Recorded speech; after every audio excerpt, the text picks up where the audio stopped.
Hello बच्चों, welcome to AMT Arun maths track में आपका स्वागत है। बेटा हम जो है अपने चैनल के ऊपर अभी तक 2 सैंपल पेपर कंप्लीट अपने कर चुके हैं, तो आप चैनल पे जाके देख सकते हैं। आज हम सैंपल पेपर नंबर 3 अपना स्टार्ट कराने जा रहे हैं और मैं यहाँ पर जो है स्टैंडर्ड बेसिक्स दोनों सैंपल पेपर्स करा रहा हूं। मैं वहां पर स्टैंडर्ड और बेसिक जो है शो इसलिए नहीं कर रहा हूं क्योंकि बच्चे क्या करते हैं कि जो बेसिक्स वाले वो बेसिक्स वाले पढ़ते हैं, खाली स्टैंडर्ड वाले पढ़ते हैं। तो ऐसा कुछ नहीं है, हम डिसाइड नहीं कर सकते कि कौन सा क्वेश्चन कहां आ सकता है, तो हमें कंप्लीट मिक्स पढ़ना है, इस चीज का ध्यान रखना है। ठीक है, आप कहोगे तो मैं वीडियो में डाल दूंगा, एक जो है बैच लगा दूंगा कि बेसिक है या सैंपल पेपर या स्टैंडर्ड वाला है। तो बेटा टाइम वेस्ट ना करते हुए हम सैंपल पेपर नंबर 3 अपना स्टार्ट करते हैं। हम देखते हैं सेक्शन ए।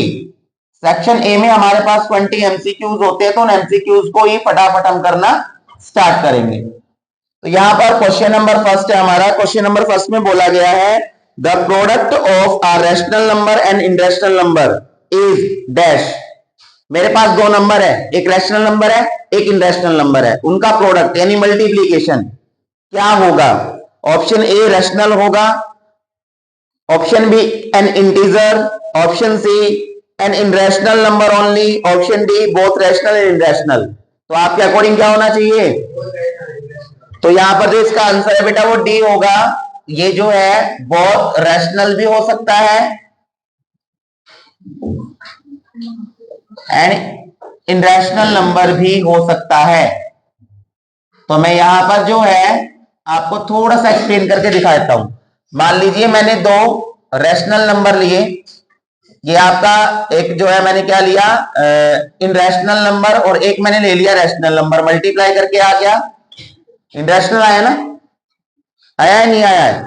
और अगर मान लीजिए मैं यहां पर लेता हूं 8 2, दोनों इनरैशनल है, दोनों इनरैशनल है, एक रैशनल या इनरैशनल या दोनों इनरैशनल, इस तरीके से बोला गया है या क्या बोला गया है, ये चीज देख लीजिए एक बार। उन्होंने बोला है product of the rational and irrational, rational और इनरैशनल नंबर, यानी कि एक आपको इनरैशनल नंबर लेना, जैसे ये लिया, एक रैशनल लेना, ये लिया। तो ऐसे ही मैं देखता हूं कि ये तो मैंने मल्टीप्लाई करके किया तो इनरैशनल आ रहा है, तो क्या कोई ऐसा एग्जांपल बन सकता है जिसमें मैं एक रैशनल को इनरैशनल को मल्टीप्लाई करूं तो क्या बने? एक रैशनल नंबर बने। तो देखिए ध्यान से क्या हो सकता है आपके अकॉर्डिंग। यहां पर अगर मैं देखूं तो 8 2 16 हो गया, 5 2 10, 5 और 2 दोनों इनरैशनल है, 9 ये तो इनरैशनल हो गया, एक रैशनल और इनरैशनल मेरे को लेना है। तो एग्जाम्पल ऐसा बताना है जिसमें कि हम क्या करें, एक रैशनल इनरैशनल दोनों ये बन सके। हाँ ये आप कर सकते हो कि अगर मैं लू जीरो, जीरो रैशनल है इनरैशनल है? बेटा जीरो जो है रैशनल नंबर है, ध्यान रखना। ये आपका फर्स्ट क्वेश्चन था बिल्कुल 9th क्लास के अंदर ही कि zero, is zero are rational और इनरैशनल नंबर, या 8th क्लास में शायद। तो यहां पर ये रैशनल नंबर है बच्चों, जीरो क्या है, एक रैशनल नंबर है, इस चीज का ध्यान रख ले, ध्यान रखना, अगर बाई चांस पूछ ले तो बता दें आप। और एक इनरैशनल नंबर ले लिया मैंने, दोनों को मल्टीप्लाई किया, क्या आ गया? जीरो।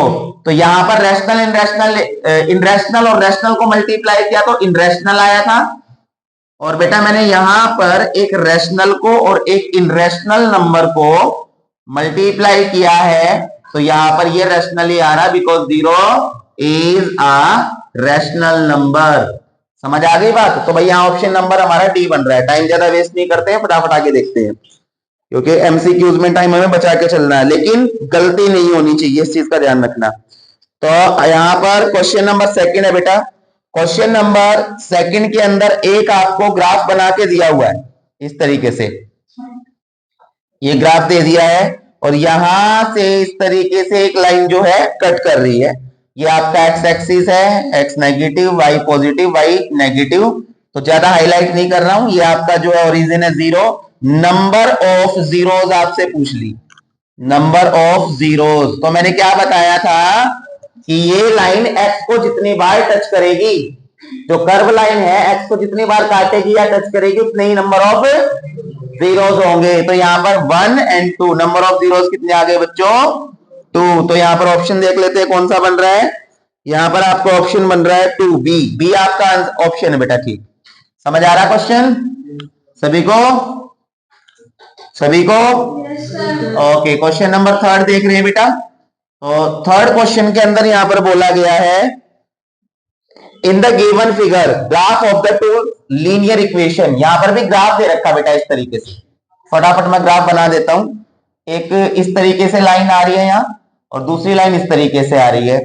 दो हमारी ये लीनियर ग्राफ गिवन है, ये एक्स है, ये एक्स नेगेटिव है, ये आपका वाई है, और ये वाई नेगेटिव है, ये ओरिजिन है 0। क्वेश्चन में बोला है the pair of this linear equation is. तो यहां पर आपको बताना कि ये जो आप इस ग्राफ को देख के क्या ऑब्जर्व कर रहे हो, ये जो लाइन है वो कैसी लाइन होगी? Consistent with infinite many solution. सुनना ध्यान से, मैं लिख नहीं रहा हूं सॉल्यूशन। क्या ये कंसिस्टेंट होगी यानी एक दूसरे को काटेगी? यस काटेगी, बिल्कुल दिखा, पता चल रहा है यहां से कि अगर मैं इसको आगे लेके जाऊं, इसको आगे लेके जाऊं, तो कहीं ना कहीं एक दूसरे को कट करेगी, करेगी ना। तो क्या ये कंसिस्टेंट होगी? यस होगी। क्या इनफाइनाइट मैनी सॉल्यूशन होंगे? नहीं, तो पहला ऑप्शन गलत है। सेकंड, इनकंसिस्टेंट लाइन है। इनकंसिस्टेंट मतलब जो नहीं मिलती, लेकिन ये तो मिल रही है एक दूसरे से, तो ये कंसिस्टेंट है, दूसरा ऑप्शन भी गलत है। थर्ड है कंसिस्टेंट विद यूनिक सॉल्यूशन, तो सी बिल्कुल ठीक है आपका। यहां पर बेटा ये कंसिस्टेंट लाइन होगी, कंसिस्टेंट लाइंस, एंड इसका जो सॉल्यूशन होगा वो कैसा होगा बेटा? यूनिक सॉल्यूशन होगा। यूनिक का मतलब होता है वन सॉल्यूशन, यूनिक का मतलब वन सॉल्यूशन। फटाफट नेक्स्ट पे आता है क्वेश्चन नंबर 4। 4th क्वेश्चन है the roots of the quadratic polynomial. आपको एक क्वाड्रेटिक पॉलिनोमियल दे दिया गया है, इसके रूट्स बताने हैं आपको कि इसके रूट्स क्या होंगे। तो ऑप्शन दे दिया गया है, यहां ऑप्शन में लिख रहा हूं -25 25। ऑप्शन बी जो दे रखा है बेटा वो है आपका -5,5। ऑप्शन सी जो दिया हुआ है वो है आपका 25, एंड ऑप्शन डी जो दिया गया है वो है आपका 5। तो roots, the roots of the quadratic polynomial. तो यहां पर बच्चों देखो, मैंने सॉल्यूशन किया, इक्वेशन दी गई है x², और ये आपका आ गया -25 = 0। 25 उधर आके क्या हो जाएगा? माइनस है तो प्लस हो गया। यहां से अगर मैं रूट हटाऊं तो ये क्या लगा आपका? यहां से स्क्वायर रूट लग गया, तो यानी कि प्लस और माइनस रूट 25 आ गया, और 25 पर रूट ओपन करूंगा क्या आ जाएगा? +-5। बिकॉज कभी भी कोई नंबर रूट में होता ना बेटा, तो ऑटोमेटिक उसके सामने प्लस और माइनस के साइन लग जाते हैं, इस चीज का ध्यान रखना। ये प्लस माइनस का साइन भी गलत करा सकता है क्वेश्चन को। तो यहां पर प्लस और माइनस यानी कि एक आपका +5 रूट है और एक आपका -5 रूट है। तो ऑप्शन नंबर जो है हमारा बी यहां पर बन रहा है। समझ आ गया? कोई डाउट है? ठीक है, नेक्स्ट देखते हैं हम। अब बेटा हम अपना जो है क्वेश्चन नंबर 5 देखते हैं। तो क्वेश्चन नंबर 5 के अंदर बोला गया है, क्वेश्चन नंबर 5 में बोला बेटा यहां पर कि एक एपी है मेरे पास, जिसके अंदर जो डी की वैल्यू है वो है -4, जो एन है मेरे को वो 7 गिवन है, और ए एन यानी कि nth टर्म 4 है। तो आपको यहां ए फाइंड करना है कि ए जो है वो आपका क्या होगा। तो बहुत इजी क्वेश्चन है। यहां पर देखिए nth टर्म आपको गिवन है कितनी? 4।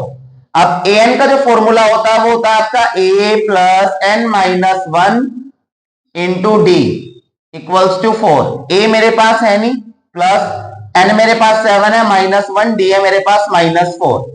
तो यहां पर हम क्या करेंगे, यहां पर मैंने इनको माइनस किया 6, और ये आपका आ गया -4 = 4।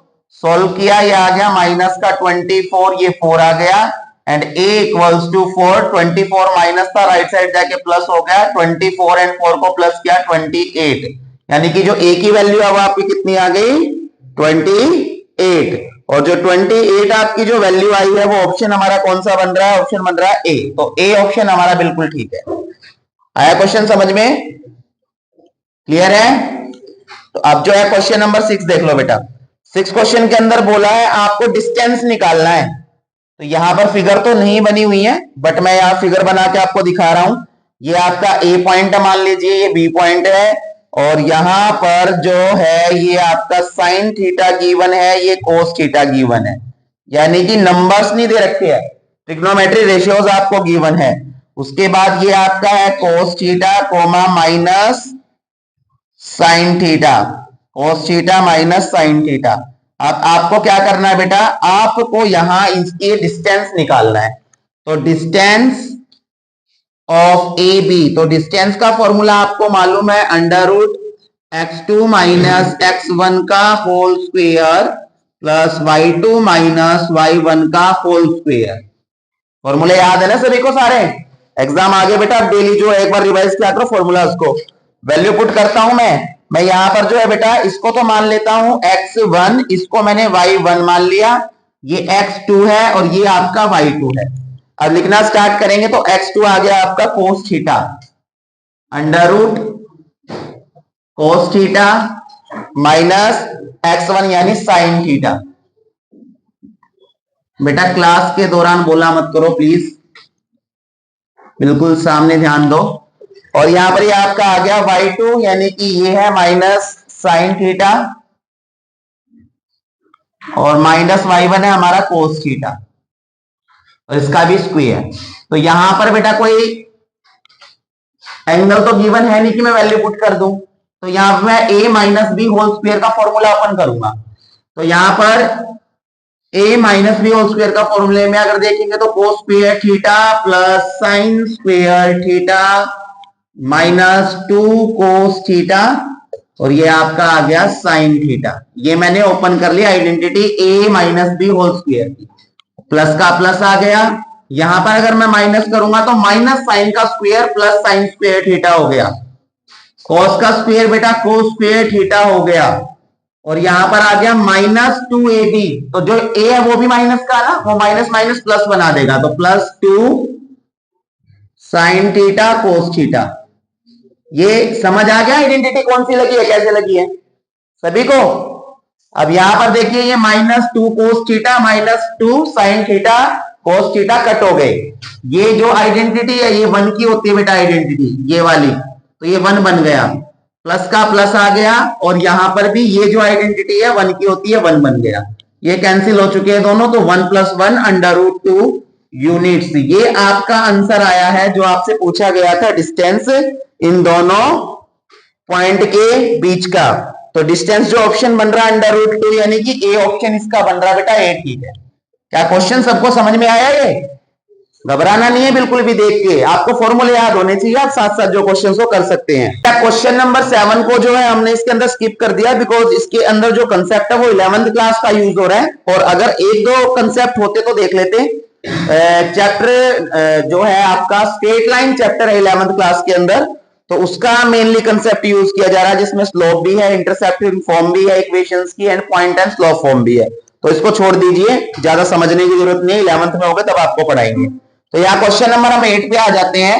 क्वेश्चन नंबर 8 ध्यान से देख लीजिए। क्वेश्चन नंबर 8 के अंदर एक ट्राइंगल बना हुआ है बेटा इस तरीके से। क्वेश्चन मैं लिख नहीं रहा हूं लेकिन मैं सारे एक्सप्लेन कर रहा हूं और आपको वीडियो के साथ अटैच मिलेंगे स्टार्टिंग में। तो ये आपका ए है, ये आपका बी है, ये आपका सी है और यहां पर ये आपका आ गया बेटा डी है। क्वेश्चन में जो आपको गिवन है, ध्यान से देखना, क्वेश्चन में जो गिवन है वो आपको बताया गया है कि A B upon A C equal है B D upon D C. A B upon A C equal है B D upon D C या सी डी बोलो। तो ये इसके प्रोपोर्शन में और ये इसके प्रोपोर्शन में इक्वल गिवन है।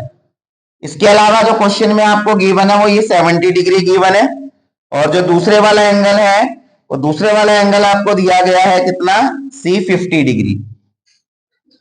तो वैसे तो सोचे वो कंसेप्ट बहुत बड़ा हो सकता है, इसको सोल्व करें तो सिमिलरिटी रूल्स वगैरह से, लेकिन मैंने देखा कि यहां पर इसका और इसका, इसका और इसका, यहां पर ये दो साइड इक्वल हो रही है, बीच का एंगल इक्वल नहीं है, लेकिन ये वाली जो साइड है एडी ये कॉमन है दोनों में।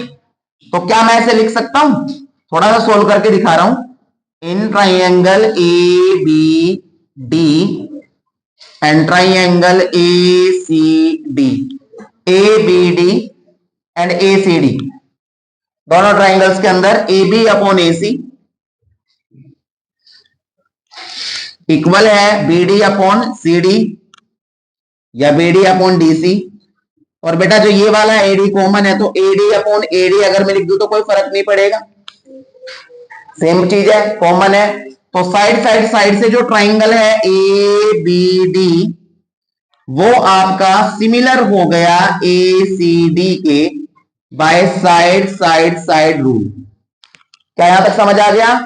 यहां पर जो है मैंने इस वाले ट्रायंगल को और इस वाले ट्रायंगल को क्या कर दिया, सिमिलर कर दिया।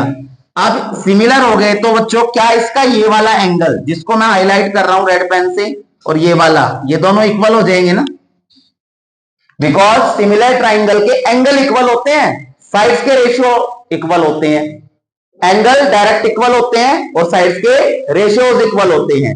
तो यहां पर जो बी ए डी है, angle B A D equal आ गया सी ए डी के, एंगल सी ए डी के बाय सीपीएसटी। सीपीएसटी का मतलब corresponding part of similar triangle, और दोनों को बेटा मैंने क्या लेट कर लिया, B A D equal C A D, दोनों को एक्स डिग्री लेट कर लिया, जो कि मैंने लिख भी दिया।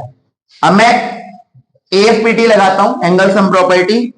तो इन triangle A B C, ABC के अंदर अगर मैं एंगल ए को, एंगल बी को और एंगल सी को, मैंने ए बी सी डायरेक्ट इसलिए लिखा बिकॉज मैं ए बी और सी कंप्लीट ले रहा हूं, तीनों का सम 180 होता है, तीनों का सम 180 होता है, समझ आ रहा है?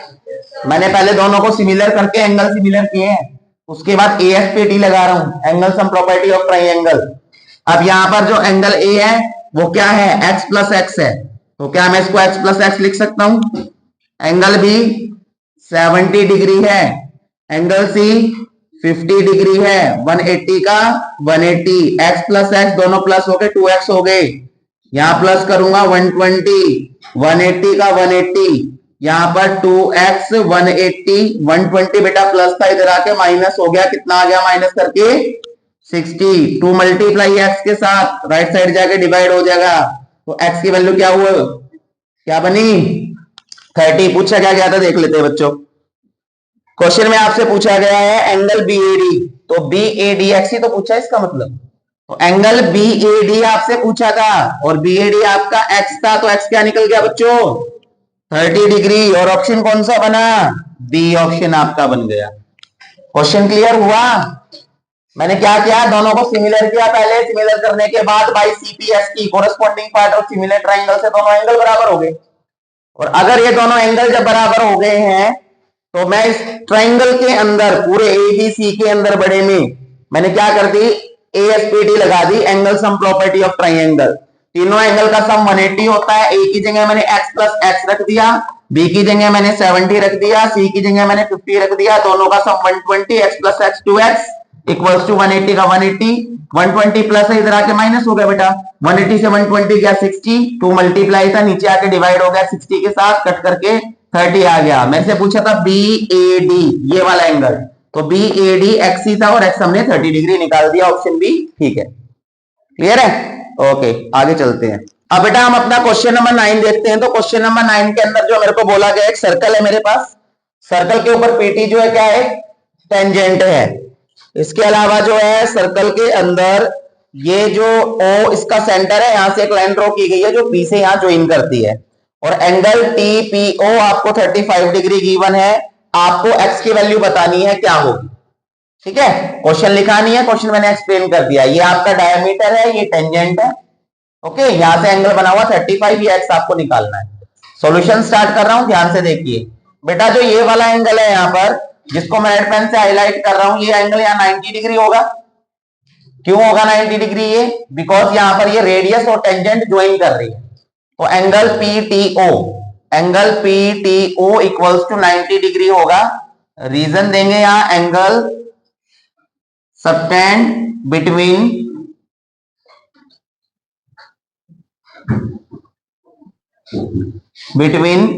रेडियस एंड टेंजेंट, तो ये आपका 90 हो गया। तो सभी ने एक्सटर्नल एंगल प्रॉपर्टी सुनी है, एपी।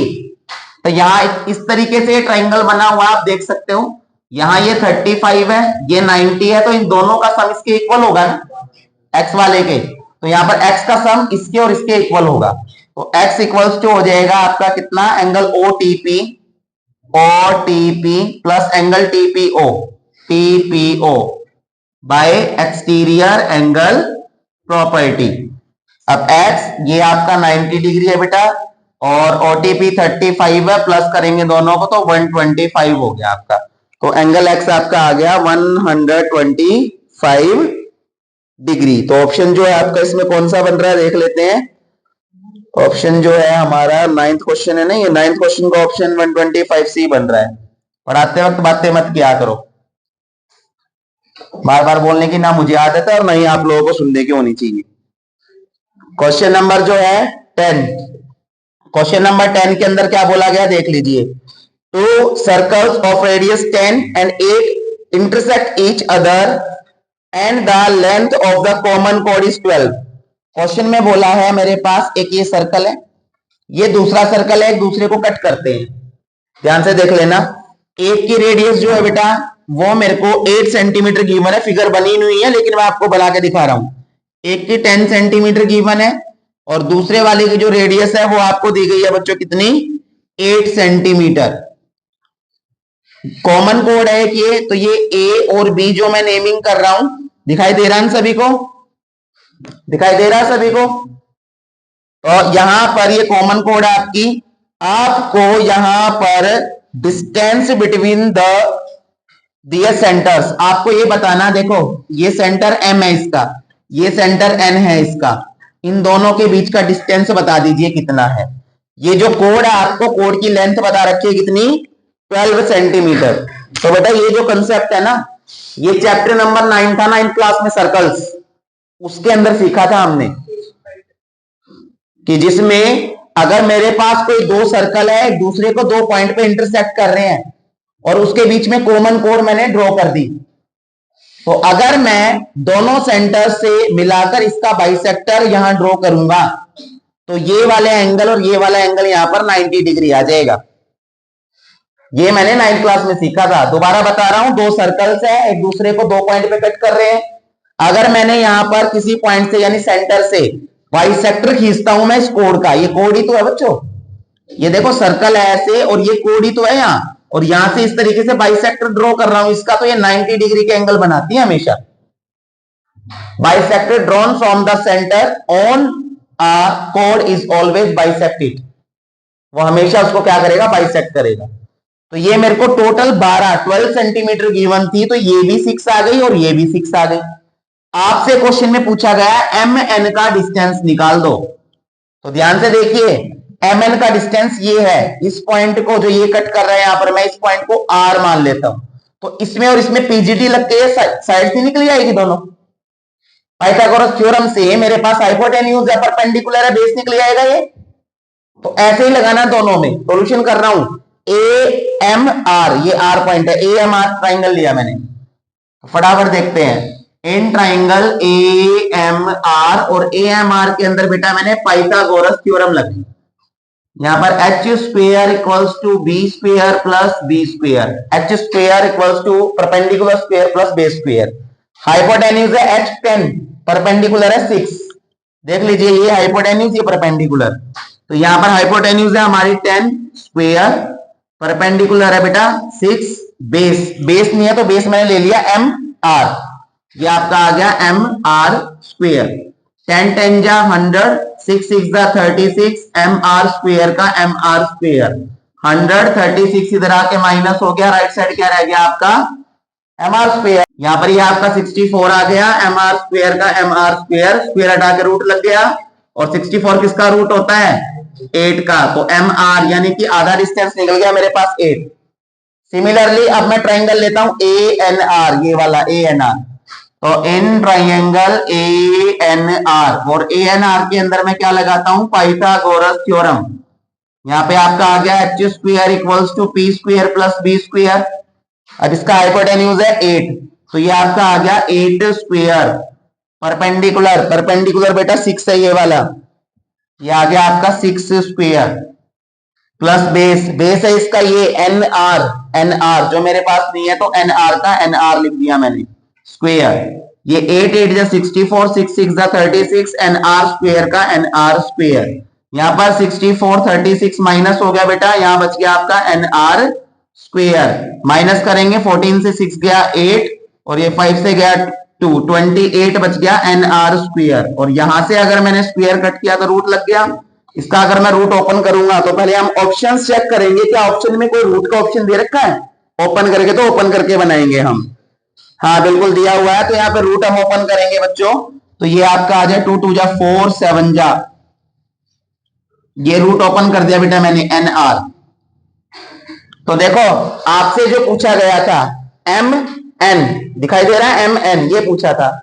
तो अगर मैं एम आर को और एन आर को जोड़ दूंगा तो एम एन निकल जाएगा ना। तो यहां पर एम एन पूछा है तो m r plus n r. अब एम आर कितना निकला था हमारा?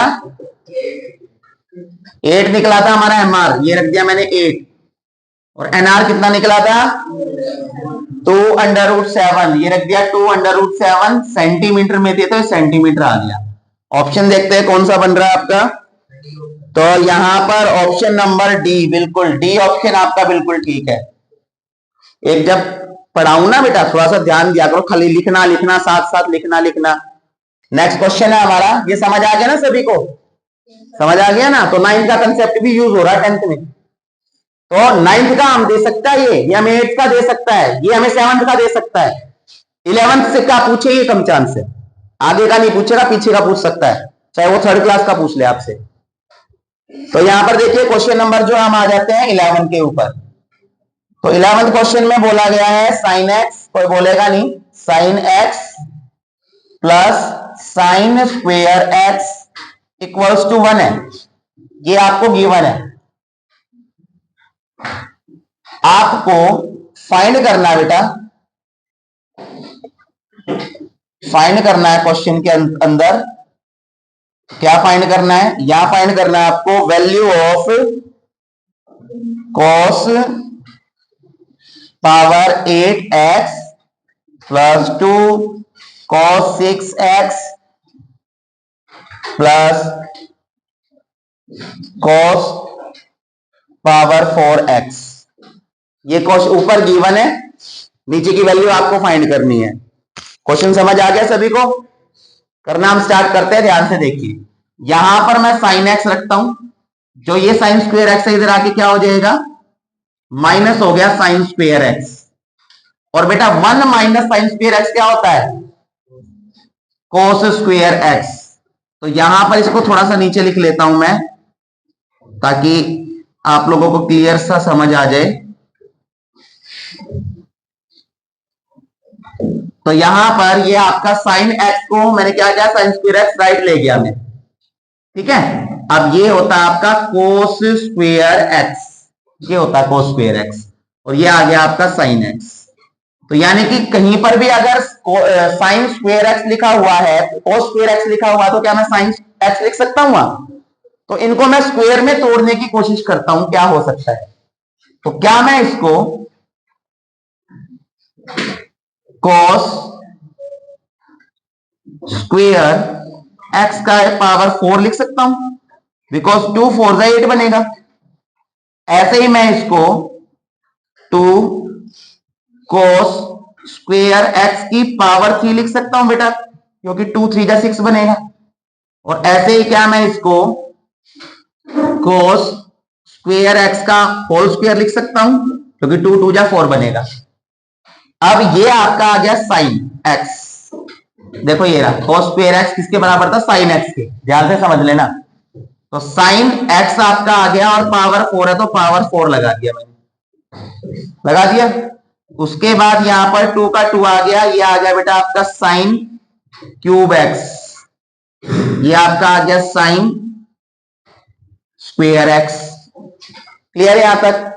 और मैं इसको कितना सोल्व कर सकता हूं आगे, ध्यान से देखिए सामने ध्यान। क्या मैं इसको साइन स्क्वायर एक्स का होल स्क्वायर लिख सकता हूं इसको? क्या मैं इसको साइन एक्स का होल स्क्वायर लिख सकता हूं? समझ आ रहा है?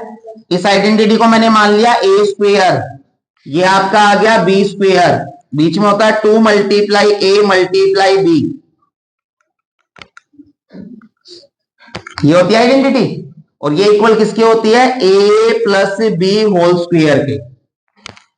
तो यहां पर ये है आपका ए ये है आपका बी, बीच में लिख दिया 2 मल्टीप्लाई ए, तो ए ये था बेटा ब्रैकेट के अंदर वाला, sine square x multiply b, ये है साइन एक्स। चेक करने के लिए आप क्या कर सकते हैं, इनको मल्टीप्लाई करके देख लीजिए, क्या है मल्टीप्लाई करके ये बन रहा है, तो 2 sine square sine 1, sine power 3 हो गई ना, तो आइडेंटिटी ठीक है इसका मतलब हमारी। अब हम क्या करेंगे, हम यहां पर जो है इसको ए स्क्वेयर ले लिया प्लस 2ab, और ये आ गया आपका बी स्क्वेयर। तो यहां पर ये किसके इक्वल था, ए प्लस बी के, तो ए आपका ये आ गया ए प्लस बी आपका बेटा ये आ गया बी, ए प्लस बी का होल स्क्वायर आइडेंटिटी बन गई। अब ये किसके इक्वल है, देखना ध्यान से, किसके इक्वल है, ये 1 के इक्वल है ना, sine square x plus sine x equals to 1, तो ये मैंने 1 लिख दिया, और होल स्क्वायर का होल स्क्वायर, और 1 का स्क्वायर क्या होता है, तो इसका जो आंसर है आपका क्या बना, 1 बन गया। ऑप्शन अगर मैं बात करूं यहां पर, तो यहां पर ऑप्शन नंबर आपका डी बन रहा है। तो ऐसे क्वेश्चन है ना इंपॉर्टेंट होते हैं, एग्जाम में पूछा जाएगा एक एमसीक्यू में 101% ऐसा ट्रिग्नोमेट्री वाला क्वेश्चन, तो ध्यान से करना है, बिल्कुल आराम से समय लेके। क्लियर है? ओके, नेक्स्ट देखते हैं। अब हम बेटा क्वेश्चन नंबर 12 देखते हैं अपना। तो यहाँ 12 क्वेश्चन के अंदर मेरे को जो है ये बतानी है कि इसकी वैल्यू किसके इक्वल है। तो क्या मैं इसको cos पावर 4 को cos स्क्वायर a का होल स्क्वायर लिख सकता हूं, और क्या मैं साइन को यहां पर साइन स्क्वायर a का होल स्क्वायर लिख सकता हूं। अब यहां पर एक आइडेंटिटी बन गई आपकी a square minus b square, तो a square minus b square equals to होता है a minus b and a plus b, तो यानी कि a ये है अंदर और b ये अंदर बेटा, तो ये आपका आ गया a माइनस b, और ये आपका आ गया a प्लस b। अब यहां पर इसको तो मैं सेम लिखता हूं, बिकॉज इसकी आइडेंटिटी हमने पढ़ी नहीं है, 11th क्लास में पढ़ोगे इसकी आइडेंटिटी आप। यहां आइडेंटिटी क्या होती है, 1 होती है, पता ना, sine square theta plus cos square theta equals to 1 होता है। तो अब जो है यहां पर 1 से मल्टीप्लाई किया, सेम आ गया, तो ये आपका आ गया कोस स्क्वायर a माइनस का माइनस, क्या मैं साइन स्क्वायर a को 1 माइनस कोस स्क्वायर a लिख सकता हूं बच्चों, और यहां पर मैंने इसको लिखा कोस स्क्वायर a का कोस स्क्वायर a, बाहर माइनस था साइन चेंज होंगे, 1 माइनस का हो गया, और ये जो कोस था आपका कोस स्क्वायर a प्लस हो गया, cos square a plus cos square a, ये आ गया आपका 2 कोस स्क्वायर a माइनस 1 का 1, ये आपका आंसर बन रहा है। हम ऑप्शन चेक कर लेते हैं कि ऑप्शन में ये है या नहीं है। तो यहां पर जो इसका ऑप्शन बन रहा है, ऑप्शन नंबर इसका बिल्कुल डी ऑप्शन आपका बिल्कुल ठीक है। समझ आया क्वेश्चन, ध्यान से क्वेश्चन करने ऐसे आ जाए तो। अब हम बेटा अपना क्वेश्चन नंबर 13 देखते हैं। तो 13 क्वेश्चन में बोला गया है कि एक कोई जो है पर्सन है, और वो एयरपोर्ट के ऊपर जो प्लेन उड़ रहा है उस प्लेन को ऑब्जर्व करता है। तो यहां पर वो पर्सन है और प्लेन को ऑब्जर्व करता है वो इस तरीके से कि यहां पर ये प्लेन बना हुआ है, ठीक है। अब जब ये इसको ऑब्जर्व करता है तो ये प्लेन इससे 12 किलोमीटर के डिस्टेंस पर है, 12 किलोमीटर। तो आपको ये बताना कि एयरपोर्ट के ऊपर से जब ये उड़ रहा है तो इसका परपेंडिकुलर यानी कि इसकी हाइट कितनी होगी। तो हाइट का मतलब आपको P निकालना है, और जहां से ये इसको देख रहा है वहां जो एंगल बन रहा है वो आपका 30 डिग्री का बन रहा है, ये क्वेश्चन में गिवन है। तो ये तो इजी है क्वेश्चन, नेमिंग कर लेंगे यहां पर A B C, तो आपको निकालना है P। तो इन ट्राइंगल ABC में एक साइड वो निकाल लेनी है जो आपको निकालनी है P, एक साइड वो लेनी है जो गिवन होती है H। तो P अपॉन H क्या होता है आपका साइन थीटा। अब P मेरे को निकालना है, H आपका 12 है साइन थीटा, थीटा यानी कि आपका 30 डिग्री है, P का P 12, और बेटा साइन 30 होता है 1/2, क्रॉस मल्टीप्लाई करेंगे, P को 2 से किया, ये आपका आ गया P2, ये आ गया 12 बन जा 12, 2 मल्टीप्लाई है राइट साइड जाके क्या हो जाएगा डिवाइड, कट करके क्या आ गया 6, तो यानी परपेंडिकुलर आपका कितना आ गया 6 सेंटीमीटर। आया क्वेश्चन समझ में सबको? ओके, नेक्स्ट क्वेश्चन पे चलते हैं बेटा। नेक्स्ट क्वेश्चन के अंदर आपको बताया गया है कि मेरे पास एक माइनर सेक्टर है, और जो आपका बिल्कुल किलोमीटर में है बेटा ये, क्योंकि यहां पर हमें किलोमीटर में ही डिस्टेंस गिवन था, मैंने ऑप्शन चेक नहीं किया। तो यहां पर क्वेश्चन में हम देखते हैं, क्वेश्चन नंबर 13 है बेटा हमारा। क्वेश्चन नंबर 13 के अंदर हम कर चुके हैं 14 में the area of the sector जिसकी रेडियस 12 सेंटीमीटर है 16 पाई गिवन है। 14 के अंदर बोला गया मेरे पास एक सर्कल है, इसके अंदर बेटा एक सेक्टर बना हुआ है, ये आपका O है, ये A है, ये आपका B है, रेडियस 12 सेंटीमीटर है, और यहां पर जो इसका एरिया है, एरिया ऑफ सेक्टर, तो एरिया ऑफ सेक्टर आपको दिया हुआ है 60 पाई सेंटीमीटर स्क्वायर। क्वेश्चन में आपसे पूछ लिया गया है कि द सेंट्रल एंगल, यानी बच्चों थीटा आपको बताना है, ये थीटा इसका क्या होगा। क्वेश्चन आ गया समझ में? माइनर सेक्टर दिया हुआ है, रेडियस दी हुई है, आपको थीटा बताना है। तो माइनर सेक्टर का फॉर्मूला होता है theta upon 360 into pi r square. 60 pi का 60 पाई सेंटीमीटर स्क्वायर, पाई से पाई कैंसिल कर दिया, यहां पर कैंसिल करने के बाद जो है थीटा अपॉन 360 आपका रह गया, रेडियस जो थी आपकी 12 थी, स्क्वायर का स्क्वायर आ गया 60 का 60, 360 यहां डिवाइडर राइट साइड जाके क्या हो जाएगा, मल्टीप्लाई हो जाएगा, और 12 का स्क्वायर 144 होता है, यहां मल्टीप्लाई हो रहा है, राइट साइड जाके ये डिवाइड हो जाएगा, यहां क्या बच गया बच्चों 30, कट कर लीजिए 12 12 जा 12 5 जा, कट कीजिए 12 1 जा 12 3 जा, 0 का 0, और यहां पर 35 जा यानी कि 150। चेक करते हैं ऑप्शन कौन सा बन रहा है इसमें। तो इसमें जो ऑप्शन हम देखेंगे तो इसमें सेकंड बी ऑप्शन आपका बन रहा है, और यही आपका आंसर है। आया क्वेश्चन समझ में? अगर कुछ भी एरिया दे दिया जाए तो एरिया के इक्वल फॉर्मूला रख देना है, जो पूछा है थीटा उसको वहीं रखना है, सभी नंबर को दूसरी तरफ ले जाओ, आंसर आपका आ जाएगा, सॉल्व कर देना है। क्लियर है? नेक्स्ट क्वेश्चन पे चलते हैं।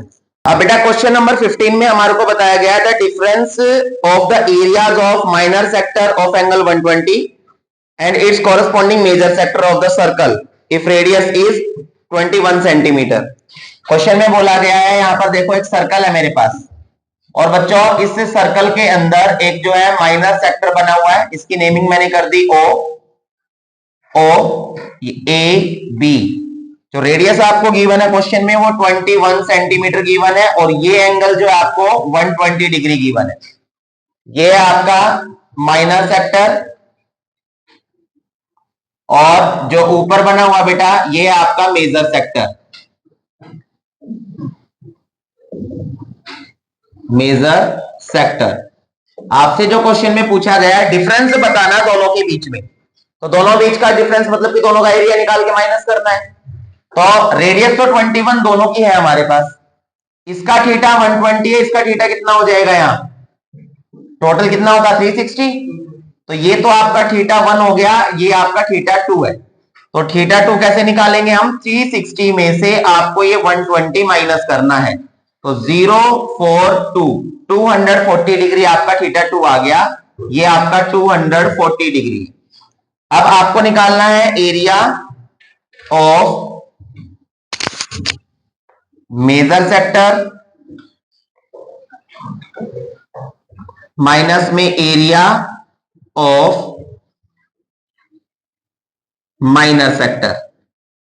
फॉर्मूले सभी को पता होने चाहिए, ये आपका theta 2 upon 360 pi r square same है, क्योंकि रेडियस दोनों की सेम है। ये है आपका थीटा 1, इसको मैंने थीटा 1 मान लिया 360, और ये आपका आ गया बेटा pi r square. Pi r square दोनों में से मैं कॉमन ले लेता हूं, यहां बच गया आपका थीटा 2 अपॉन 360, और ये बच गया थीटा 1 अपॉन 360। अब आगे वैल्यू रखना हम स्टार्ट करते हैं। पाई की वैल्यू, तो पाई की फॉर्म में पहले ऑप्शन देखेंगे हम, पाई की फॉर्म में है या कैसे है। अगर ऑप्शन पाई की फॉर्म में तो पाई में रखना है, पाई की फॉर्म में नहीं है, यहां पर आपको पाई की वैल्यू रखनी है 22/7, और बेटा यहां जो रेडियस आपकी 21 गिवन थी, आ गया आपका 21 का स्क्वायर, अंदर थीटा 2 आपको 240 गिवन है अपॉन 360, माइनस में ये आपका 120 अपॉन 360 सेंटीमीटर स्क्वायर का सेंटीमीटर स्क्वायर, ये आ गया 22/7, ये आपका आ गया 441 दोनों का एलसीएम लिया 360, ऊपर जो आ गया 240 माइनस 120 सेंटीमीटर स्क्वायर। अब बेटा कैंसिल हो रहा तो कैंसिल कीजिए, 7 1 जा 7 6 जा 42, 7 3 जा 21, 2 से मल्टीप्लाई करूंगा 2 3 जा 6 1386, दोनों को मल्टीप्लाई करके, और यहां पर मल्टीप्लाई का मल्टीप्लाई, यहां पर माइनस किया मैंने तो ये आपका कितना आ गया 120, 360 का 360, 0 से 0 कट हो गया बच्चों, ये आपका आ गया 12 1 जा 12 3 जा। अब ऊपर देखूंगा मैं तो 1386 को मैंने 1 से मल्टीप्लाई किया 1386 और अपोन में आ गया 3, देख लीजिए कैंसिल हो रहा है तो 3 4 जा 12, 3 6 जा 18, 3 2 जा 6, तो ये आपका आंसर आ रहा है 462 सेंटीमीटर स्क्वायर। ऑप्शन अगर मैं मैच करूं तो 462 यानी कि सी ऑप्शन आपका बिल्कुल ठीक है। क्वेश्चन आया समझ में सभी को, कैलकुलेशन थी और कुछ नहीं है। नेक्स्ट क्वेश्चन पे चलते हैं बेटा। नेक्स्ट क्वेश्चन के अंदर मेरे को बोला गया है यहां पर क्वेश्चन नंबर 16 में, 16 क्वेश्चन है बच्चों, बोल दिया कि one card is drawn at random from a well shuffled deck of 52 playing cards. मेरे पास 52 प्लेइंग कार्ड्स की गड्डी है पूरी, उसको शफल किया, ठीक से शफल आपस में मिक्स किया, मिक्स करने के बाद मैंने एक कार्ड निकाला उसमें से, तो उस कार्ड की प्रोबेबिलिटी क्या होगी अगर वो रेड कलर का कार्ड होगा और किंग होगा। क्वेश्चन में बोला है आपके पास जो टोटल कार्ड है वो 52 है, तो जो टोटल कार्ड्स है वो हमारे हैं 52, और आपको प्रोबेबिलिटी बतानी है किसकी, रेड किंग की। तो सभी को पता होगा कि 52 कार्ड्स के अंदर 13 13 के 4 आपके ग्रुप्स होते हैं, जिनमें से 2 रेड होते हैं और 2 ब्लैक होते हैं। रेड वाले कौन कौन से होते हैं, diamond card and heart card, हाँ, जिसको हिंदी में जो हम ईट का पत्ता और पान का पत्ता बोलते हैं। ओके, तो यहां पर इसने जो है रेड कलर के 2 ग्रुप हो गए मेरे पास, एक ईट का यानी कि आपका डायमंड कार्ड, दूसरा हो गया आपका हार्ट का, तो यानी कि रेड कलर के 2 किंग आ गए ना मेरे पास। तो रेड कलर के अगर 2 किंग आ गए तो इसका मतलब रेड कलर के 2 किंग में से कोई भी हो सकता है। अपॉन में टोटल 52 का 52 कट करके आपका 1/26, ये आपका आंसर है, और ऑप्शन नंबर हमारा ए इसमें बिल्कुल ठीक बन रहा है। आया क्वेश्चन समझ में, ये तो बहुत इजी क्वेश्चन था, प्रोबेबिलिटी ध्यान से कर लीजिए, फ्री के नंबर देके जाती है। क्वेश्चन नंबर 17 देख लीजिए बेटा।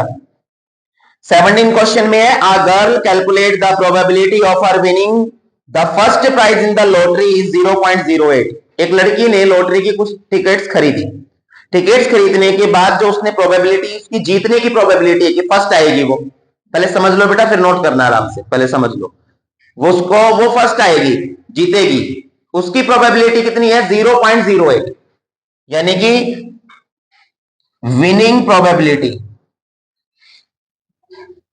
वो दे रखी है हमें 0.08, और टोटल जो टिकट्स थी जो सोल्ड हुई है, जो बिकी है, वो थी 6000, टोटल टिकट थी 6000, उसमें से उस लड़की ने कुछ टिकट्स खरीदे और उसकी जीतने की जो प्रोबेबिलिटी है वो 0.08 है। तो आपको बताना उसने कितने टिकट्स खरीदे, how many tickets she bought. तो यहां पर सॉल्यूशन कर रहा हूं, ध्यान से देखिए, टिकट्स बॉट बाय गर्ल, लड़की ने टिकट्स खरीदे, तो कैसे निकालते हैं, देखो जब कभी भी ऐसा क्वेश्चन आ जाए तो जो प्रोबेबिलिटी है 0.08 उसको मल्टीप्लाई कर देना है आपको total number of ticket sold से, जितनी टोटल टिकट बिकी है उससे। तो यहां पर इसका अगर मैं पॉइंट रिमूव करूं तो बच्चों कितना आ गया 100, 6000 का 6000, 00 से 00 कट हो गया, 8 6 जा 48, 0 का 0, यानी लड़की ने कितने टिकट बाय किए थे 480। अब 480 जो इसमें ऑप्शन है, बिल्कुल बी ऑप्शन जो है आपका क्वेश्चन में बिल्कुल ठीक है। आया क्वेश्चन समझ में, पहले किया आप लोगों ने इन क्वेश्चंस को, आंसर मैच हो रहे हैं, ठीक है बेटा। क्वेश्चन नंबर जो अपना 18 करते हैं। 18 क्वेश्चन के अंदर बोला गया है कि कहीं पर रेनफॉल हुई है और 66 डेज का रिकॉर्ड किया गया है डेटा। जो रेनफॉल हुई है जो आपकी, ये सीआई के अकॉर्डिंग दे रखी है और ये सेंटीमीटर में है बेटा जो रेनफॉल हुई है, और ये आपको डेज गिवन है। मैंने जो है टेबल पहले बना ली ताकि हमारा टाइम बच जाए। तो यहां पर बताया गया 0 से 10 सेंटीमीटर 22 डेज हुई है, 10 to 20 ये आपका 10 है, 20 30 8 डेज है, 30 40 15 डेज है। ये इस तरीके से आपको डेटा गिवन है। क्वेश्चन में आपसे पूछ लिया आपको डिफरेंस निकालना है। डिफरेंस किसका निकालना है? एक तो निकालना है आपको अपर क्लास ऑफ मॉडल, यानी कि मोड की अपर क्लास का और मीडियन क्लास का। अपर क्लास का और मीडियन क्लास का जो है दोनों का आपको क्या करना है? डिफरेंस निकालना है अपर क्लासेस का। तो सबसे पहले अगर मैं मोड की बात करूं तो मोड हमने देखे छोटी क्लास से पढ़ते हुए आ रहे हैं, हाईएस्ट फ्रीक्वेंट नंबर, वो नंबर जो सबसे ज्यादा बार आया है। तो यहां पर सबसे ज्यादा बार क्या आ रहा है? तो इसका मतलब जो मोड आपका ये हो गया ना, तो इसकी अपर क्लास क्या हो गई? इसकी अपर क्लास 10। तो यहां पर जो मोड आपका 22 है और अपर क्लास ऑफ मोड की अपर क्लास जो है वो आपकी कितनी है बच्चों? 10 आ गई। उसके बाद यहां पर हम करना स्टार्ट करते हैं आगे। इसके बाद हम बात करेंगे मीडियन की। तो मीडियन निकालने का जो फॉर्मूला होता है वो क्या होता है? बिना सोल्व किए आप कैसे ऑब्जर्व करके निकालोगे? क्योंकि एमसीक्यूज के अंदर सोल्व करने तो नहीं बैठोगे। तो आपको देखना है यहां पर क्या, सबसे पहले आपको निकालना है यहां पर सीएफ, बिकॉज मीडियन में सीएफ निकालना जरूरी होता है।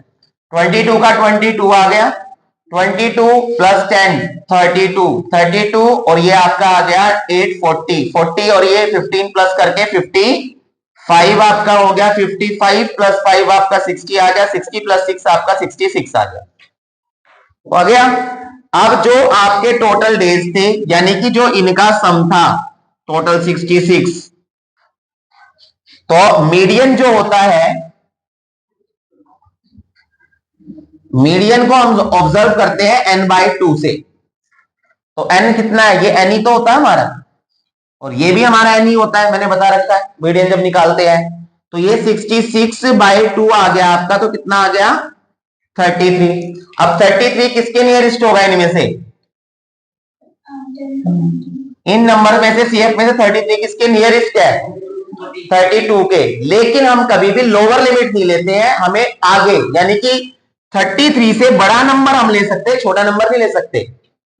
तो 33 2 के ये नियरेस्ट तो है बच्चों, समझना ध्यान से इसको, कंसेप्ट को। ये जो मीडियन है आपका वो 32 के नियरेस्ट तो है, लेकिन छोटा है 33 से। तो हम इसमें ये इंक्लूड ना करके नेक्स्ट नंबर देखूंगा 40, तो इसके नियरेस्ट है ये, किसके? 40 के। तो यानी जो इसकी अपर क्लास होगी वो क्या होगी? 30। तो यहां पर हम लिखेंगे अपर क्लास ऑफ मीडियन। तो मीडियन की जो अपर क्लास है बेटा वो आपकी आ गई 30। क्वेश्चन में पूछा गया था डिफरेंस निकालना आपको किसका? Upper class of mode of median minus upper class of mode. यहां मैं हर एक चीज आपको लिख के समझा रहा हूं, एमसीक्यू में पेपर में लिखने की जरूरत नहीं है, फटाफट सॉल्व करना है। ये मैं इसलिए लिख रहा हूं ताकि आप बाद में इसको उठाए देखे तो समझ में आ जाए। ओके, तो अपर क्लास जो थी मीडियन की बेटा 30 थी, और अपर क्लास इसकी कितनी थी? 10 थी। दोनों का माइनस के आंसर कितना आ गया? 20। और ऑप्शन हमारा कौन सा बना?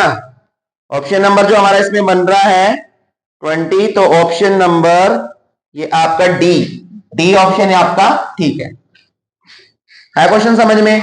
मोड कैसे देखना है? हाईएस्ट फ्रीक्वेंट नंबर, जो नंबर सबसे ज्यादा बार आ रहा है वही मोड होता है।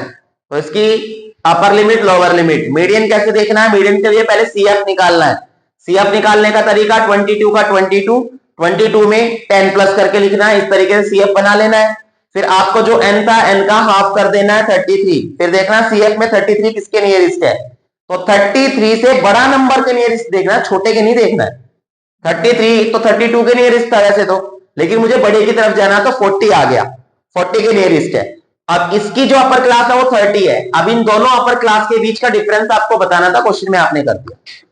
क्वेश्चन आया समझ में? ठीक है। अगला क्वेश्चन जो है 1920, जो कि असर्शन रीजंस के क्वेश्चंस आते हैं, असर्शन रीजंस के क्वेश्चन आते हैं। तो ध्यान से देखिए कैसे है। क्वेश्चन नंबर जो 19 है, 19 में बोला गया क्वेश्चन में, क्वेश्चन नंबर 19, तो 19 क्वेश्चन में बोला गया है in the given figure a sphere is inscribed in a cylinder, यानी कि आदर्शन में मेरे को ये दे रखी है बेटा फिगर इस क्वेश्चन में, एक सिलेंडर है मेरे पास और उस सिलेंडर के अंदर जो है एक हेमिस्फीयर इस तरीके से इंस्क्राइब्ड है, इसके अंदर है। ओके, अब आदर्शन में जो लिखा हुआ है कि इसके अंदर ये सिलेंडर के अंदर है, the surface area of the sphere is not equal to the curve surface area of the cylinder. आदर्शन में बोल दिया इसने, ए फॉर आदर्शन, कि यहां पर टीएसए ऑफ स्फीयर, मैं शॉर्ट फॉर्म में लिख के दिखा रहा हूं, is not equals to CSA of hemisphere of cylinder, ये बोला गया है। तो सबसे पहले तो मुझे इसको ही चेक करना पड़ेगा ये ठीक है या नहीं है। कैसे भाई, जो टीएसए होता है स्क्वायर का वो होता है 4 पाई आर स्क्वायर, ठीक है, और जो आपका कर्व सरफेस एरिया होता है वो होता है 2 पाई आर एच। अब जो एच है बच्चों ध्यान से देखना, ये जो एच है आपका, ये एच आपका इन दो रेडियस को मिला के तो बन रहा है, तो क्या मैं इस h की जगह, इसको तो मैंने सेम लिख दिया, क्या मैं 2 पाई r और r की जगह क्या मैं 2r लिख सकता हूं? तो यहां पर 2 2 जा 4, पाई का पाई, r स्क्वायर का r स्क्वायर, ये तो सेम आ गए। तो इसका मतलब इसने तो आदर्शन क्या किया है, गलत बोला है। आदर्शन क्या है इसका, और आदर्शन गलत है, इसका मतलब जो है डी वाला पार्ट बनता है जिसमें A is false and R is true होता है। तो मेरे हिसाब से जो इसका आंसर आना चाहिए, रीजन भी पढ़ने की जरूरत नहीं है, इसका जो आंसर आना चाहिए आपका आना चाहिए इसका D part, A is false and R is true. किया किसी बच्चे ने ये आंसर क्या निकला था, डी आया था option.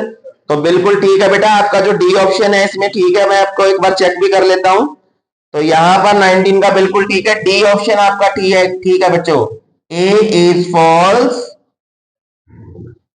And R is true. तो देखो बिना कई बार क्या होता है कि एक स्टेप से ही पता चल जाता है कि ये क्या होगा क्वेश्चन में, समझ आ गया। ठीक है, नेक्स्ट क्वेश्चन पे आते हैं बच्चों। क्वेश्चन नंबर आ गया हमारा 20, जो 20th क्वेश्चन है।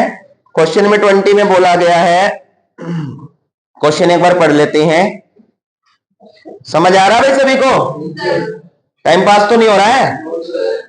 तो क्वेश्चन नंबर जो आपका 20 है, 20th क्वेश्चन में लिख दिया इसने, the 11th term of an AP is 67। तो यहां पर मेरे को एक एपी गिवन है, यहां पर दिया है कि 11th term of AP, AP given है आपको 7 9 11 dot dot dot, dot dot dot नहीं है, पूरी लिखनी पड़ेगी, 11 13 इज 67। इस एपी की 11 टर्म 67 है। तो सबसे पहले तो हम आदर्शन चेक करते हैं, गलत तो नहीं है, क्योंकि अगर आदर्शन ही गलत है तो आगे बढ़ने की जरूरत नहीं है। तो यहां पर मैं इसको सॉल्व करना स्टार्ट करता हूं। एपी है मेरे पास 7 9 11 13, 7 9 11 13। तो यहां पर जो ए आपका आ गया वो 7 है, डी आपका आया 9 माइनस 7, तो ये आपका 2 आ गया बच्चों। ए और डी होना चाहिए, हम कुछ भी निकाल सकते हैं। उसके बाद आपको ए 11 निकालनी है टर्म, फॉर्मूला होता है ए प्लस 10 डी। तो ए की जगह 7 आ गया 10, डी की जगह 2 आ गया, 7 प्लस 20 कितना आ गया 27। तो यहां तो क्वेश्चन में आदर्शन ही गलत दिया हुआ है। आदर्शन में क्या दिया हुआ था कि इसकी 11 टर्म क्या है, इसकी 11 टर्म जो है 67 है, बट जब हमने इसकी 11 टर्म निकाली बच्चों तो क्या निकली 27। तो ऑप्शन डी ही यहां पर बनेगा सही। क्या, A assertion is false and R is true. तो दोनों ही क्वेश्चन में डी ऑप्शन जो आपके ठीक है। क्वेश्चन आए समझ में, सारे एमसीक्यूज क्लियर हुए, कोई डाउट? ठीक है बच्चों, अगर आप लोगों को कोई डाउट लगता है तो आप कमेंट कीजिएगा। इन एमसीक्यूज को, मोस्ट इंपोर्टेंट एमसीक्यूज है, कुछ ऐसे क्वेश्चंस भी आ रहे हैं जिसके अंदर जो है नए कंसेप्ट यूज हो रहे हैं, तो उनको ध्यान से वॉच कीजिए, लाइक कीजिए, शेयर कीजिए, सब्सक्राइब कीजिए चैनल को, साथ ही साथ बेल आइकन को ऑन कीजिए ताकि ऐसे most important MCQs and other sample papers आपके पास आ सके और आप अपने डाउट्स को दूर कर सके। Thank you so much.